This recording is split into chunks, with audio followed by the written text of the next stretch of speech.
பதுங்காத, தேடுடா நீ தயங்காத,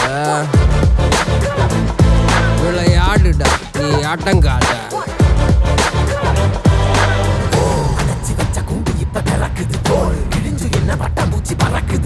உயரம் என்ன யாரு இப்ப அளப்பது, நீ பிறந்து வந்த ஏக்கோ இங்க ஏக்கோ இங்க ஏக்கோ இங்க பரம்பரை.